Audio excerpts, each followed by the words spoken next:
X is distributed with a mean of 8.1 and a standard deviation of 2.37.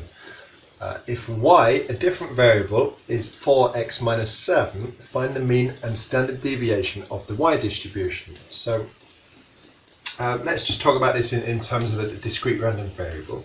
So say you've got something x, and you've got all these sort of x's, x1, p1, x2, p2, and so on. Something like that. So that might be your distribution. So you might have 3 different x's you can have, and they've got a probability associated with each one. And then in that case,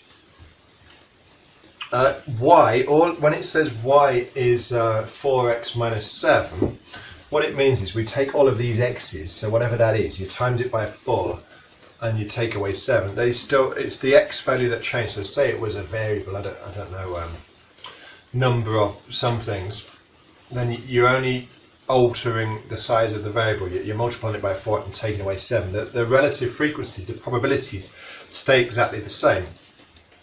And it's quite an interesting proof. I'll leave the exercise for you later on.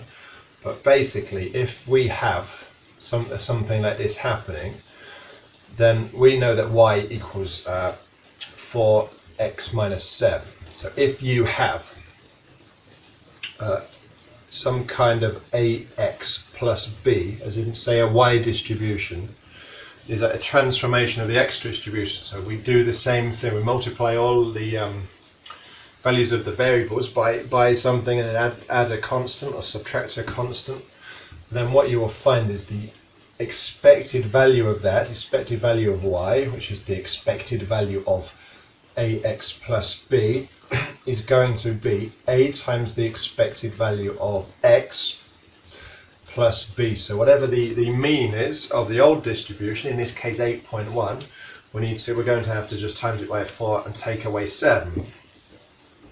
So if we have y equals 4x minus 7, and we know that ex equals 8.1, ey is going to be 4 expected value of x minus 7 equals 4 times 8.1 minus 7.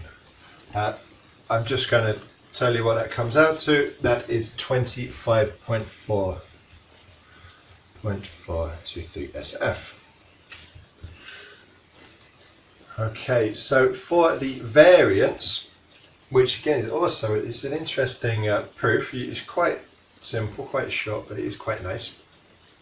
If we had some y distribution again, which is this ax plus b, transformation of the x distribution, the variance of that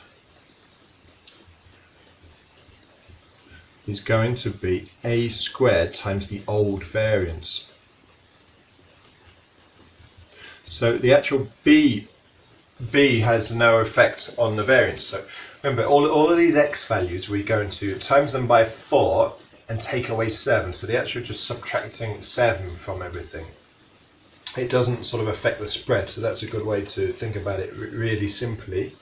But when we multiply everything by 4, well, any kind of distance from the mean will become more if you times it by 4. So we have the variance of the y distribution is going to be 4 squared times the variance of the x distribution, which is 4 squared times, well, what is the variance of the x distribution? It tells us the standard deviation is 2.37. You know that standard deviation is the square root of the variance.